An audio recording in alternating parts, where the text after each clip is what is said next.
Hello বন্ধুরা, তোমরা কেমন আছো? আশা করছি খুব ভালো আছো। আজ আমি ভাজা ভাজা রেসিপি নিয়ে চলে এসেছি, যেটা রাত্রে রুটির সাথে পরোটার সাথে খুব ভালো যাবে। আর এটা কিন্তু হেলদি আছে, কম তেলেই ভাজা হবে। দেখো এখানে আমি ফ্রাই প্যান বসিয়ে দিয়েছি, সাদা তেল দিয়ে দিয়েছি। এর মধ্যে আমি কাঁচা লঙ্কা দিয়ে দিলাম। কাঁচা লঙ্কাটা প্রায় ভালোভাবে ভাজা হয়ে যাবে, তারপর একে একে সবজিগুলো দিয়ে দেবো।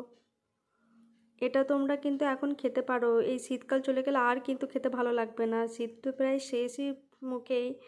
তো এইভাবে বানিয়ে খেয়েও রুটির সাথে পরোটার সাথে দারুণ লাগবে। দেখো এখানে ফুলকপিগুলো একদম ছোট ছোট করে কুচিয়ে নিয়েছি, দিয়ে দিলাম। এবার এটা ভালো করে ভেজে নেবো। তবে বন্ধুরা, আমার রেসিপি যদি ভালো লেগে থাকে তাহলে অবশ্যই আমার চ্যানেলটা সাবস্ক্রাইব করে দিও, লাইক করে দিও, শেয়ার করে দিও, কমেন্ট করে জানিও কেমন হয়েছে। দেখো এখানে বিনসগুলো কেটে রেখেছি, বিনসগুলোও দিয়ে দিলাম। এটা কিন্তু একদম কম তেলেই হয়ে যাবে। আঁচটা বেশি বাড়াবেন না, কম আঁচে রান্না করবেন, তাহলে তাড়াতাড়ি হয়ে যাবে। নুনটা আমি প্রথমে দিচ্ছি না, কারণ নুন দিলে সবজি থেকে জল বেরিয়ে যেতে পারে। এখানে দেখো আমি কিছুটা ভেন্ডিও কেটে রেখেছিলাম, সেই ভেন্ডিগুলোও দিয়ে দিলাম। সব এগুলো ভালো করে ভেজে নেব। এখানে মটরশুঁটি দিয়ে দিলাম। এগুলো তো এবার সব শেষ, প্রায় শেষের মুখে, আর পাওয়া যাবে না। অনেকদিন স্টোর করে তোমরা রেখে দিতে পারো মটরশুঁটি। সেটা যদি তোমরা জানতে চাও তাহলে আমি নিয়ে অবশ্যই আসবো ভিডিও। তবে বন্ধুরা, আমার রেসিপি কেমন লাগছে অতি অবশ্যই কমেন্ট করে জানিও।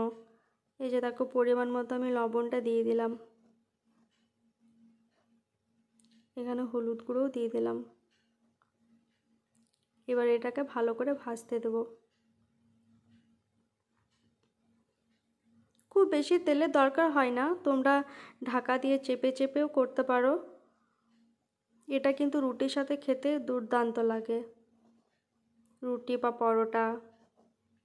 দেখো এখানে আমার প্রায় ভাজা হয়ে গেছে, দেখে বুঝতেই পারছো ভাজা হয়ে গেছে। এবার আমি এটা নামিয়ে নেব। তাহলে কেমন লাগলো অতি অবশ্যই জানিও। আজকের মতো এখানেই, চলো টাটা, নেক্সট ভিডিও নিয়ে আসবো।